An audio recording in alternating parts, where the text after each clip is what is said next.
Hi friends, ಎಲ್ಲರೂ ಹೇಗಿದ್ದೀರಾ? ಚೆನ್ನಾಗಿದ್ದೀರಾ ಅಂತ ಅಂದ್ಕೊಂಡಿದ್ದೀನಿ. ನಾನು ಕೂಡ ಚೆನ್ನಾಗಿದ್ದೀನಿ. ನಾನಿವತ್ತು ಮಾಡ್ತಾ ಇರೋ ರೆಸಿಪಿ ಬಂದು ಗ್ರೀನ್ ಅವಲಕ್ಕಿ. ಹೇಗೆ ಮಾಡೋದಂತ ತೋರಿಸ್ಕೊಡ್ತೀನಿ ಬನ್ನಿ. ನಾನಿಲ್ಲಿ 1 ಬೌಲಷ್ಟು ಅವಲಕ್ಕಿ ತೊಗೊಂಡಿದ್ದೀನಿ. ಅದಕ್ಕೆ ಸ್ವಲ್ಪ ನೀರು ತುಂಬಿಸ್ಕೊಳ್ತೀನಿ. ತುಂಬ ಜಾಸ್ತಿ ನೆನೆಯೋದೇನು ಬೇಡ. ಇದು ನಾನು ಹಾಗೆ ಮಾಡ್ತಿರೋದ್ರಿಂದ ಸ್ವಲ್ಪ ಈ ಥರ ನೀರು ಚಿಮ್ಸ್ಕೋಬೇಕು, ಸ್ವಲ್ಪ ಮೆತ್ತಗಾಗೋ ಥರ. ಚಿಮ್ಸ್ಕೊಂಡು ಸ್ವಲ್ಪ ಮಿಕ್ಸ್ ಮಾಡ್ಕೊಳ್ತೀನಿ ನಾನು.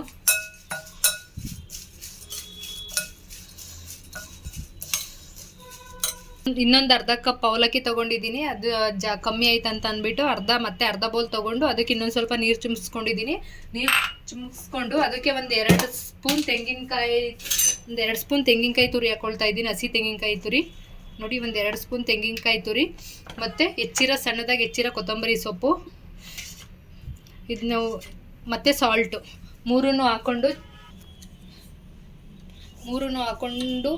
ಸ್ವಲ್ಪ ಚೆನ್ನಾಗಿ ಮಿಕ್ಸ್ ಮಾಡಿ ಒಂದು ಅರ್ಧ ಗಂಟೆ ಇಡ್ತೀನಿ. ಹಂಗೇನೆ ನಾನು ಇನ್ನೊಂದು ಮಸಾಲೆ ರೆಡಿ ಮಾಡ್ಕೊಳ್ಳೋ ಗಂಟೆ ಹಂಗೆ ಇದೆಲ್ಲ ಚೆನ್ನಾಗಿ ಮಿಕ್ಸ್ ಮಾಡಿಬಿಟ್ಟು ಇಡ್ತೀನಿ. ನೋಡಿ, ಈ ಥರ ಚೆನ್ನಾಗಿ ಮಿಕ್ಸ್ ಮಾಡ್ಕೊಳ್ಳಿ. ಚೆನ್ನಾಗಿ ಈ ಥರ ಮಿಕ್ಸ್ ಆಗಿದೆ. ಇವಾಗ ನಾನು ಸೈಡಿಗೆ ಇಡ್ತೀನಿ. ನೋಡಿ, ಅದೆಲ್ಲ ಮಸಾಲೆ ರೆಡಿ ಮಾಡ್ಕೊಳ್ಳೋ ತನಕ ನಾನು ಸೈಡಿಗೆ ಹಂಗೆ ಬಿಡ್ತೀನಿ. ಇವಾಗ ಇನ್ನೊಂದು ಬಾಣಲಿ, ಅದಕ್ಕೆ ಸ್ವಲ್ಪ 2 ಸ್ಪೂನ್ ಎಣ್ಣೆ ಹಾಕ್ಕೊಳ್ತೀನಿ. ಎಣ್ಣೆ ಬಿಸಿ ಆಗಲಿ. ಎಣ್ಣೆ ಬಿಸಿ ಆದ ತಕ್ಷಣ ಅದಕ್ಕೆ ಸಾಸಿವೆ ಜೀರಿಗೆ ಎಲ್ಲ ಹಾಕ್ಕೊಳ್ಳೋಣ. 1 ಟೇಬಲ್ ಸ್ಪೂನ್ ಸಾಸಿವೆ ಹಾಕ್ಕೊಳ್ತಿದ್ದೀನಿ. ಸ್ವಲ್ಪ ಜೀರಿಗೆ ಹಾಕ್ಕೊಳ್ತಿದ್ದೀನಿ. ಅದು ಸ್ವಲ್ಪ ಹಂಗೆ ಎಣ್ಣೆ ಬಿಸಿ ಆದಮೇಲೆ ಚಿಟಪಟ ಅಂತ ಅನ್ನುತ್ತೆ. ಬಿಸಿಯಾಗಿದೆ ಎಣ್ಣೆ, 1 ಸೆಕೆಂಡ್ ಆಗುತ್ತೆ. ಚಿಟಪಟ ಅಂತ ಅಂತಿದೆ ಸಾಸಿವೆ. ಅದಕ್ಕೊಂದು ಈರುಳ್ಳಿನ ಚಿಕ್ಕದಾಗಿ ಕಟ್ ಮಾಡಿ ಇಟ್ಕೊಂಡಿದ್ದೀನಿ, ಅದನ್ನು ಹಾಕ್ಕೊಳ್ತೀನಿ. ಮತ್ತು ಕರಿಬೇವನ್ನು ಹಾಕ್ಕೊಳ್ತೀನಿ. ಮತ್ತು ನೋಡಿ, ಒಂದು ಅರ್ಧ ಕಪ್ಪು ಹಸಿ ಬಟಾಣಿ ತೊಗೊಂಡಿದ್ದೀನಿ ನಾನು, ಅದನ್ನು ಸೇರಿಸ್ಕೊಳ್ತೀನಿ. ಚೆನ್ನಾಗಿ ಫ್ರೈ ಆಗಲಿ. ಒಂದು 5 ನಿಮಿಷ ಬಟಾಣಿ ಎಲ್ಲ ಬೇಯೋ ತನಕ ಚೆನ್ನಾಗಿ ಫ್ರೈ ಆಗಲಿ. ಕಮ್ಮಿ ಉರಿ ಮಾಡಿಬಿಟ್ಟು ಲಿಡ್ನ ಕ್ಲೋಸ್ ಮಾಡಿರ್ತೀನಿ ನಾನು. ಅಷ್ಟರೊಳಗೆ ಇನ್ನೊಂದು ಮಸಾಲೆ ರೆಡಿ ಮಾಡ್ಕೋಬೇಕು, ಅದು ರೆಡಿ ಮಾಡ್ಕೊಳ್ತೀನಿ. ಬನ್ನಿ, ಹೇಗೆ ಮಸಾಲೆ ರೆಡಿ ಮಾಡ್ಕೊಳ್ಳೋದು ಅಂತ ತೋರಿಸ್ಕೊಳ್ತೀನಿ. ನೋಡಿ, ಒಂದು ಚಿಕ್ಕ ಜಾರ್ ತೊಗೊಂಡಿದ್ದೀನಿ. ಅದಕ್ಕೆ ಸ್ವಲ್ಪ ಪುದೀನ ಸೇರಿಸ್ಕೊಳ್ತಾ ಇದ್ದೀನಿ ನಾನು. ಮತ್ತು 2 ಮೆಣಸಿನ್ಕಾಯಿ ಸೇರಿಸ್ಕೊಳ್ತಾ ಇದ್ದೀನಿ, ಗ್ರೀನ್ ಚಿಲ್ಲಿನ. ಮತ್ತು ಸ್ವಲ್ಪ ಕೊತ್ತಂಬರಿ ಸೊಪ್ಪು ಸೇರಿಸ್ಕೊಳ್ತಾ ಇದ್ದೀನಿ. ಇದು ಮೂರನ್ನೇ ಸ್ವಲ್ಪ ನೀರು ಹಾಕ್ಕೊಂಡು ಸಣ್ಣದಾಗಿ ರುಬ್ಕೊಂಬರೋಣ. ನೋಡಿ, ಇವಾಗ ಇದು ಮೂರನ್ನು ಸೇರಿಸ್ಕೊಂಡು ಸಣ್ಣದಾಗಿ ರುಬ್ಕೊಳ್ತೀನಿ. ನೋಡಿ, ಇವಾಗ ಬೆಂದಿದೆ ಅಂತ ಚೆಕ್ ಮಾಡೋಣ ಬನ್ನಿ.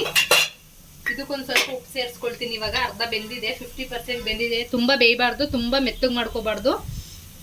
ಇನ್ನೂ ಸ್ವಲ್ಪ ಉಪ್ಪು ಸೇರಿಸ್ಕೊಂಡು ಇದನ್ನು ಫ್ರೈ ಮಾಡ್ಕೊಳ್ತೀನಿ.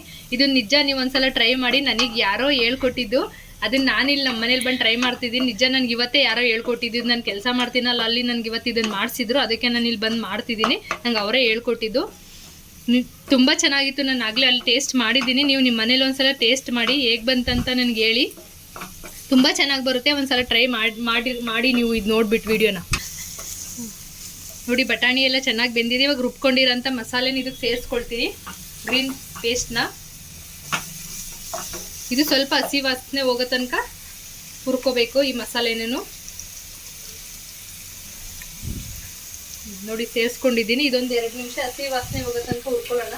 ತುಂಬ ಹೊತ್ತೇನು ಹುರ್ಕೊಳ್ಳೋದಂತ ಏನು ಬೇಡ, 1 ನಿಮಿಷ ಹುರ್ಕೊಂಡ್ರೆ ಸಾಕು. ನೋಡಿ, ಪುದೀನ ಕೊತ್ತಂಬರಿ ಪರಿಮಳ ಹೇಗೆ ಘಮ ಘಮ ಅಂತ ಬರ್ತಿದೆ. 1 ನಿಮಿಷ ಫ್ರೈ ಮಾಡಿಕೊಂಡ್ರೆ ಸಾಕಿದ್ದು, ಜಾಸ್ತಿ ಮಾಡ್ಕೊಳ್ಳೋದೇನು ಬೇಡ.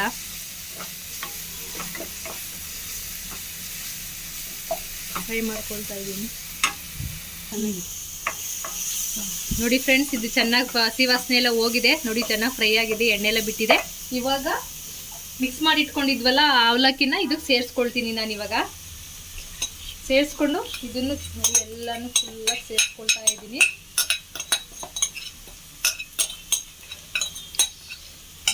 ಇವಾಗ ಏನಿಲ್ಲ, ಚೆನ್ನಾಗಿ ಮಿಕ್ಸ್ ಮಾಡಬೇಕು ಅಷ್ಟೇ. ನಾನು ಮಿಕ್ಸ್ ಮಾಡಿ ತೋರಿಸ್ತೀನಿ ತಡ್ರಿ. ಇದರ ಎಲ್ಲ ಚೆನ್ನಾಗಿ ಮಿಕ್ಸ್ ಆಗೋ ಥರ ಬಟಾಣಿ, ಈರುಳ್ಳಿ ಮತ್ತು ಪೇಸ್ಟ್ ಎಲ್ಲ ಚೆನ್ನಾಗಿ ಮಿಕ್ಸ್ ಮಾಡೋ ಥರ ಮಿಕ್ಸ್ ಮಾಡಿಕೊಂಡ್ರೆ ಆಯಿತು. ನೋಡಿ ಚೆನ್ನಾಗಿ ಮಿಕ್ಸ್ ಮಾಡಿದ್ದೀನಿ. ಗ್ರೀನ್ ಆಗಿದೆ ಎಲ್ಲ ನೋಡಿ. ಗ್ರೀನ್ ಅವಲಕ್ಕಿ ರೆಡಿಯಾಗಿದೆ. ಇದನ್ನ ಇವಾಗ ಸರ್ವ್ ಮಾಡಬೇಕಾದ್ರೆ ಒಂದು ಹಾಫ್ ನಿಂಬೆಹಣ್ಣ ಮೇಲೆ ಹಿಂಡ್ಕೊಂಡ್ರೆ ಮುಗೀತು. ನೋಡಿ ಒಂದು ಅರ್ಧ ಹೋಳು ನಿಂಬೆಹಣ್ಣ ಹಿಂಡ್ಕೊಂಬಿಡಿ. ಹಿಂಡ್ಕೊಂಡು ಮಿಕ್ಸ್ ಮಾಡಿಬಿಟ್ಟು ಸರ್ವ್ ಮಾಡಿದರೆ ಗ್ರೀನ್ ಅವಲಕ್ಕಿ ರುಚಿಯಾದ ಗ್ರೀನ್ ಅವಲಕ್ಕಿ ರೆಡಿಯಾಗಿರುತ್ತೆ. ಬನ್ನಿ ಟೇಸ್ಟ್ ಪ್ರೀನ್ ಕೇಳೋಣ ಕೊಟ್ಬಿಟ್ಟು. ಹೇಗಿದೆ ಪ್ರಿಯಾ? ತಿಂದ್ಬಿಟ್ಟು ಹೇಳು, ಟೇಸ್ಟ್ ಮಾಡಿಬಿಟ್ಟು ಹೇಗೆ ಹೇಳಿ. ನಿಜ ಹೇಳು, ಯಾವ ಥರ ಇದೆ ಅಂತ ನಿಜವಾಗಿ ಹೇಳು.